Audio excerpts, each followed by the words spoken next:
What is happening, investors? It is your boy Jack. I am not a financial advisor, and today I'm going to speak about 5 stocks that are still down over 50% from their recent highs. But Jack, Jeremy from Financial Education did a video like this a week ago. Jeremy from Financial Education has done a video on everything, okay? It does not mean I'm just copying his idea. I briefly looked through the video to see what companies he spoke about to make sure that I don't speak about them, and lo and behold, we didn't even have the same ideas. The reason I want to make this video today is because there's a lot of people confused in regards to what to look at right now. There's a lot of stocks that are perceived as quite overvalued in the market right now. People don't know what's going to happen next. From the very lows up to the highs, we've seen massive runs upwards in the S&P 500, whatever one you want to look at. And a lot of people are wondering if it's too good to be true. Is the next market crash inevitable? And I can't answer that, but what I will say, and what I want to make clear from the start, is that I remember when the market crash started to recover, like the first few days of recovery. I remember it so well. Carnival was down at $8. They were up at $12. A lot of the market had moved up like 5, 6, 7%. There was so many people saying that you should not buy stocks. They were saying that this isn't the bottom, it's definitely going way, way lower. And look where we are now, we've gone up. So what I want to say is don't let anybody on YouTube encourage you in regards to whether you're going to buy your stocks or not. Always come up with your own opinions. I'm very thankful that I bought the whole way up from the bottom. I also bought a lot of the way on the way down, and if things start to crash again, I'm going to buy more, and if things keep to go up, I'm going to buy more. It's about time in the market, not timing the market, baby. And today we are speaking about 5 stocks that are still down 50%. So in nature, these are going to be some higher risk stocks. So I want you to have that in the back of your head from the start. These aren't your safe plays whatsoever. They shouldn't take up the majority of your portfolio. And at the end of the day, as I've already said, I'm not a financial advisor. This merch will hopefully be out by the time we hit 5,000 subs. With that being said, please hit that juicy red subscribe button if you're not a part of the family just yet. We are on the road to 5k. Smash the video a like for me. It helps me out so much. It really does. And drop me a comment. Let me know what your favorite stock that's been hit particularly hard is right now. So with all of that being said, let's get into the 5 stocks we're going to speak about today. So the very first company we're speaking about is Delta Airlines, and I have to speak about these guys because they are the biggest position in my portfolio. Now, I'm not going to share exactly how much I have in these guys because at 5,000 subs I am putting out a full stock portfolio update, but they're my biggest position, full stop. And here you could include a lot of airlines, both from the US and the EU. You could have EasyJet, you could have Southwest Airlines, another company I do actually own. You could have United Airlines, even Boeing falls into this category, but I'm only going to speak about one. I'm only going to be speaking about Delta because a lot of the information applies to everyone. Delta, from their 6-month highs to where we are right now, are still down over 63%, guys. They're still down an awful big amount, and I'm very thankful to say I'm down nowhere near that amount. I am in the red. I'm down about 6.5%, so it's not horrible whatsoever, considering if I had bought up there I'd be down 60+%. Ooh, so why Delta for me? Okay, these are the higher risk play in my portfolio. The large majority of my companies are, you know, a little bit safer, either dividends or growth stocks. I've all of the tech giants in there, then I have a few oil related ones that are somewhat risky, but these are my big risk play, the one that I think could pay me back 200+% in a matter of, 5-6 years. Realistically though, I could see it happening far quicker than that, but we'll have to see what happens in the grand scheme of things. Now, the biggest worry a lot of people have in regards to Delta is that back in 2005 they filed for Chapter 11 bankruptcy. So obviously that lingers in the back of a lot of people's minds. If things continue to get worse and worse, will Delta file bankruptcy? In my opinion, I don't think it's going to happen, but obviously I don't know. Nobody knows. And that is what makes them a slightly higher risk play. They've a record of doing this. They've done it in the past when times got tough. Now times are very tough. But I think with the support these guys are getting from the government, they're going to be fine. The actions they've taken, they've put into place, they've reduced their spending by 50%. And what's quite interesting is that to an extent, more people are actually flying. Now, it is still a very insubstantial amount in the grand scheme of things, but this was a very interesting thing I just saw earlier on the Motley Fool. So on March 1st, the number of travellers passing through TSA checkpoints was down just 1% compared to the same weekday in 2019. However, traffic deteriorated rapidly over the course of the month. By March 16th, passenger was down 49% year over year, and by March 31st it was down 93%. Okay, and it gets worse, right? It bottomed out in mid-April at just 4% of 2019 levels, and it was down more than 90% year over year for every single day from March 26th to May 20th. Now though, traffic through TSA checkpoints have been improving sequentially in recent weeks. For most of the past week, traffic has been around 9% of 2019 levels, more than double what it was a month earlier, and on Thursday, throughput reached its highest level in nearly 2 months at 12%. So obviously still very, very small loads, but there are some promising signs there of more people flying. And we know that Delta has enough money and they have enough avenues to get more money, and now they're going to hopefully start making slightly more money as time goes on. Now, who's to say? Who knows? They are a high risk play. I personally absolutely love these guys though. You guys know that already if you've been a subscriber for any more than 2 weeks. They're expected to get a total of 5.4 billion over the next few months. They've already gotten 2.7 billion. This is part of their bailout. They expect to have at least 10 billion in liquidity at the end of the June quarter. They've taken actions to reduce their total cost base by over 50% in this quarter. That's a $5 billion reduction over the prior year, which is very impressive. And now their cash burn rate is at about 50 million a day. So obviously these guys do need to make money at some stage, or else they will have to file for bankruptcy inevitably, but I personally believe that they're going to be absolutely fine. I do have full videos on these guys, so if you want to check them out, I'll try leave one in the description or something. But yeah, that's Delta. I'm not going to speak about them anymore. Literally one of my favorite stocks. I'm delighted to have them in my portfolio. Okay, now we have a very interesting one. We're looking at Simon Property Group, okay? Dividend safety of 25, dividend yield of 15.39%.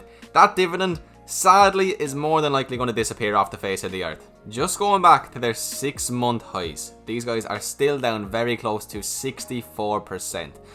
And I'm very happy I didn't buy these guys when I first planned to. Right about here is when I was considering buying this company. If I had have bought them around this mark, I'd be down 56%. Oh my days, I dodged a bullet on these ones. Sometimes it is right to go with your gut and actually not buy a company. And I'm going to tell you the reason I didn't buy these guys, despite the fact, you know, I did see some potential for growth and they have a fantastic dividend, is they're America's largest mall owner with a full or partial ownership interest in over 230 properties across North America, Europe and Asia. So this is my personal opinion, okay, but right now I'm not investing in any malls directly or in any even shops. I just feel that so much of the world is going online that these are a little bit risky for me personally, and they would go against a lot of my other investments. Now, with that being said, I do own a Realty Income, as you may know them. Now, I bought these kind of before I adopted this mindset. They were one of the first companies I bought when I first started investing, okay? So I am somewhat contradicting myself here. But the thing is,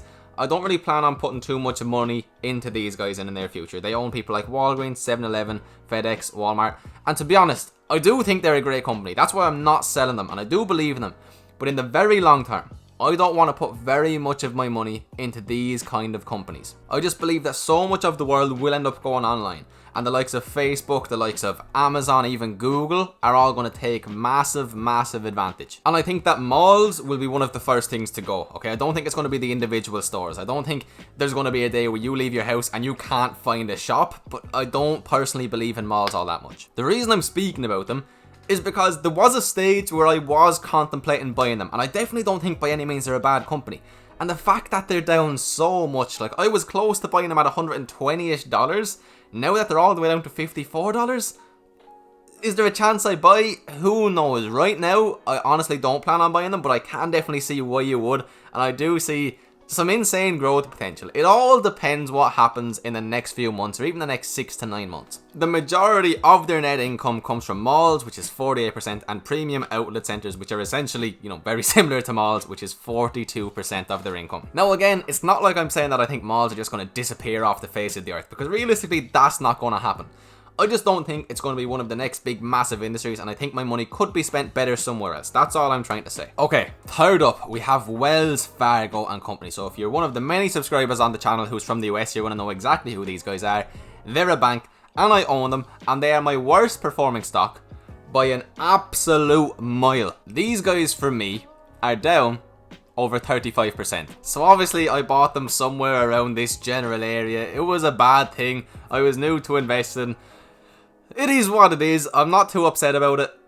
I've said in recent videos that I don't plan on buying more bank stocks in the very near future until some positive news starts to come out, and I still stand by that. But what I will say is that at some stage, I do plan on buying quite a lot of Wells Fargo for two reasons.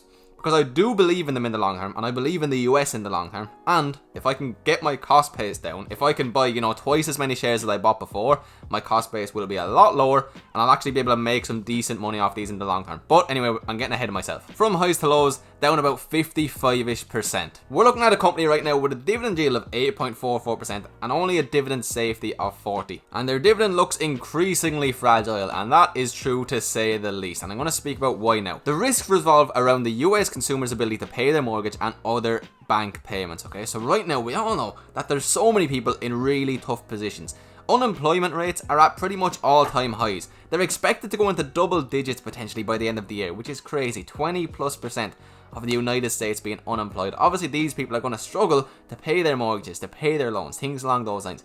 And the people who get affected the most by that are the banks. And that's why they've been hit so hard right now. So how poorly these guys are going to be hit in the short term all depends on how long the Roni situation goes on for, and how the US government supports these banks and supports, everybody else with their stimulus checks, if they can afford to pay their rent, things along those lines. As of right now, Wells Fargo are the 6th biggest holding in Mr. Buffett's portfolio. And this man absolutely loves bank stocks. And if you know anything about Warren Buffett, you know that he loves America and he loves America's long-term outlook. And bank stocks are essentially betting on, America's long-term outlook. The short-term outlook is horrific, and I believe that is why this stock is still performing so poorly and is still going down when a lot of the market is flying back up. At the same time, I don't think this is a company I need to buy right now. I don't think I'm going to miss out if I wait until I start to see some green days. Of course, usually we like to buy on red days. We like to buy when a stock is, down. But with a company like Wells Fargo, who knows when it's going to start going back up? Nobody knows. Unless you know when this virus is going to be eradicated, you don't know. So I wanted to throw them in there because I haven't really spoken about them much. I haven't spoken about bank stocks. All I've said is that I don't plan on buying anymore. There's the reasons why. Okay, so on to company number 4. It's a fan favorite. Everybody loved these guys. There was so much hype around them at one stage. Okay, Carnival Cruise Corp. From highs down to lows, still down 72%. So a lot of the same things can be said for these guys that can be said for the airlines. When things start to open back up, when people are comfortable traveling on these particular services again, they're going to start making money and everything will look good. But the reason I prefer airlines to cruise lines like Carnival, you could include Norwegian, you could include Royal Caribbean, whoever it is that they are not essential services and they're not getting help from the government. I remember right here when it dipped below $8. I was so close to buying them. I had them up on my app. I think I was going to buy I think it was 25-30 shares, so still wasn't a massive position, but I was very close to pressing that button. And am I upset that I didn't, considering that I could have been up about 80% right now? Honestly, I am still not upset. I am almost positive that I would have sold them at this point anyway. I don't think the worst of it is over for these cruise lines. There's some of the companies that I think have just moved up when they really shouldn't have. So I haven't spoken about these guys quite a while, so I'm just going to give, the long-term subs a bit of an update of where my head is at with them. I think the price they're at now, from a long-term point of view, could still be absolutely fantastic. Again, it all comes down to when economies start opening back up, and that's why I will be in no rush to get into them. You know what? I might miss out on a lot of money. You don't need to take every opportunity that's thrown at you in this game. Well, I swear, every time I look up this company, there's some new lawsuit against them. There's some poor news happening, and they still just shoot up 8, 9, 10% for no reason whatsoever. It does not make any sense for me. I think even at the price they're at right now, considering they were down as low as just below $8, I don't like it whatsoever, and I'm sorry to say that if you are a Carnival holder, but I personally don't. But as always, I'd like people to make their own opinion, so you do you in regards to Carnival. But right now there's an investigation going on. It concerns whether Carnival and certain of its officers and their directors have engaged in securities fraud or other unlawful business practices. They had loads of their employees stuck on ships for months and months. They had employees die on their ships. Every time you look at these guys, there's just a new lawsuit coming their way. So I'm going to be staying quite far away from them for the time being. But with that being said, I do really want to get my toes in the cruise industry. So somewhat similarly to Wells Fargo, when I start to see some promising signs, some actual promising signs, not just the market going up, that's not a promising sign to me. That just means that people are getting a little bit too excited because the stock is very cheap. But when I see some real news, some real reasons for this company to start doing well, when I see that they can sail as normal again, when they can make a lot of money again, I'll be more than happy to invest in these guys. I don't even care if they're back up at $25, $30. If I see that they're going to go back up and I think I can make some long-term money in them, I will do so. I think investing in them right now is very speculative because anything could happen. But I think if you invest in them when they open back up and they're still considerable amounts below their all-time highs, I think it's a pretty safe investment personally because the cruise industry is only growing over the years. We have one more company to cover. Occidental Petroleum Corporation, okay, with a dividend yield of 3.11% and a dividend safety of 30. And the reason I'm covering these is because I've had a fair few people in the comment section lately ask me for my thoughts on them. And I'll just say it from the start, I have no interest in them whatsoever, and we'll just speak a little bit about why. So the first thing is they at one stage had a very nice dividend, but they slashed it by 86% back in March. And this is the first time they've cut that dividend in 30 years. So that should be a bit of a sign that things are very bad. They're not just a little bit bad, they are very bad. So these guys are in exploration and development in regards to oil, okay? The firm's production is somewhat balanced across oil, which is 64% of production, gas 21%, and natural gas liquids 15%. So in a higher oil price scenario, we expect the stock is attractive at current levels for investors willing to take on considerable risk of a no deal debt wall approaching over the next 5 years. Investors who don't subscribe to a higher oil price theory should steer clear because in the long run, only prices above $50 can save Oxy. So another thing is we just have a look at their max stock chart and it's pretty much been downtrading since 2011, which is not particularly good, okay? And as well, I just don't see the appeal, okay? I see the potential, obviously. You can see the potential in pretty much any company, but the risk to reward ratio just doesn't make any sense to me. I think there's an awful lot of better places that you can invest your money. That's the main reason that I have no interest in them. Like, I mean, yeah, if they had a 10-15% dividend, maybe, but that is not going to happen for a very considerable amount of time. I mean, on the 5-year chart, down over 80%. From the very highs, down 83-ish%. And even before this was happening, it was very sideways. And it was mostly down, you know. There was a slight period where it was up maybe 10%, but then it was just all down. I have no interest in these guys personally, but as always, you do you. I'm not a financial advisor. The hoodie says it. I'm just here to give my thoughts. So guys, that is it. 5 stocks still down 50%. Some of which I obviously believe in because I own positions in them, and some of which I just wanted to address because I get asked about them quite a bit, or they're just very popular stocks, so I wanted to give my thoughts on them. As always, please always do your own research into these companies. You know, there's a lot more to be said than we can fit into this, whatever it is, 10-15 minute video. What I will say is that any of these companies more than likely shouldn't take up a very big part of your portfolio. These are all higher risk. Any company who is still down 50% as of right now is most certainly higher risk than a lot of other opportunities in the market. So don't let them take up a massive percentage of your portfolio. But again, that's just me saying that. That's the way some people like to roll. If you watched all the way till the end, I appreciate you so much. Please drop the video a like if you haven't yet. Subscribe if you're new around here. And drop me a comment to let me know what your favorite heavily discounted stock is right now. With all that being said, guys, I hope you all have an absolutely fantastic day. I will catch you for tomorrow's video. Have a good one. Peace.